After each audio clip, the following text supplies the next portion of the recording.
టాలీవుడ్ లో మూడో రోజు ఐటీ రైడ్స్ కొనసాగుతున్నాయి. సంక్రాంతికి వస్తున్నాం టైటిల్ కు తగ్గట్టుగా ఐటీ అధికారులు ఎంట్రీ ఇస్తున్నారన్నారు డైరెక్టర్ అనిల్ రావిపూడి.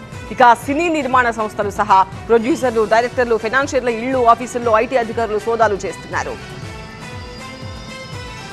సంక్రాంతికి విడుదలైన సినిమాల కలెక్షన్లపై ఐటీ నజరేసింది. దిల్ రాజు ఇల్లు సహా ఆయన బంధువుల ఇళ్లలో తనిఖీలు చేశారు ఐటీ అధికారులు. దిల్ రాజు, మైత్రి మూవీస్ చివరిసారిగా 2021లో బ్యాలెన్స్ షీట్లను సమర్పించినట్లు గుర్తించారు. ఎస్వీసీ, మైత్రి మూవీస్ కి ఫైనాన్స్ ఇచ్చిన కంపెనీల్లోనూ సోదాలు జరుగుతున్నాయి. డైరెక్టర్ సుకుమార్ ఇంట్లో కూడా తనిఖీలు చేశారు ఐటీ అధికారులు.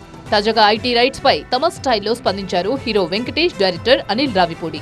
వైట్ లో వైట్ తీసుకునేది ఇంతే, నేను ఎక్కువ లేదు, ఇన్ఫ్యాక్ట్ ఎక్కువ తీసుకునేది వైట్, అది ఆఫీస్లో తీసుకుంటారు. ఇప్పుడు డైలీ ఏదో తీసుకుంటాను, ఇది ఫర్ ఎక్స్పెన్సెస్, సింపుల్ అనమాట. వాళ్ళు కూడా అన్ని అవుతాయి, అన్ని బాగానే అవుతాయి. అంటే సంక్రాంతికి వస్తున్నాం అని చెప్పి మేము టైటిల్ పెట్టాం కదా, వాళ్ళు కూడా గట్టిగా ఫిక్స్ అయినట్టుంది. మేము సంక్రాంతికి వస్తున్నాం అని చెప్పి వచ్చేసారు వాళ్ళు కూడా. మా ప్రొడ్యూసర్ బాధలో లేరండి. ఇండస్ట్రీలో చాలా మంది మీద జరుగుతున్నాయి రైట్స్, ఆయన ఒక్కడి మీద జరగట్లేదు. అండ్ ఇట్స్ చాలా ఇది ఒక ప్రాసెస్లో భాగమే. ప్రతిసారి 2 ఏళ్ళకి ఒకసారి, 3 ఏళ్ళకి ఒకసారి ఇండస్ట్రీ మీద కానీ, బిజినెస్ సర్కిల్స్లో కానీ ఐటీ రైట్స్ జరగడం సర్వసాధారణం. సో అలాంటి ఒక ప్రాసెస్లో జరిగే భాగం. ఇంకా వాళ్ళు మేము వాళ్ళకి కాంటాక్ట్ అవ్వలేకపోతున్నాం.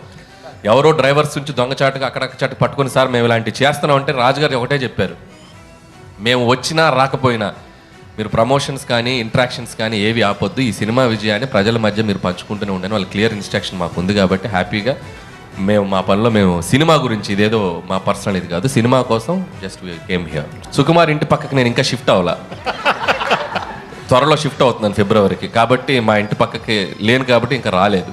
ఇప్పుడు మీరు అడిగారు కాబట్టి ఖచ్చితంగా వాళ్ళు వచ్చే అవకాశం ఉంది. సంక్రాంతి సినిమాల ఖర్చులు, కలెక్షన్లతో పాటు బ్లాక్ మనీ వ్యవహారంపై ఐటీ అధికారులు పిన్ పాయింట్ ఫోకస్ పెట్టినట్టు తెలుస్తోంది. ప్రముఖ నిర్మాతలు, దర్శకులు, ఫైనాన్షియర్ల ఇళ్లలో ఇప్పటికే తనిఖీలు జోరందుకున్నాయి.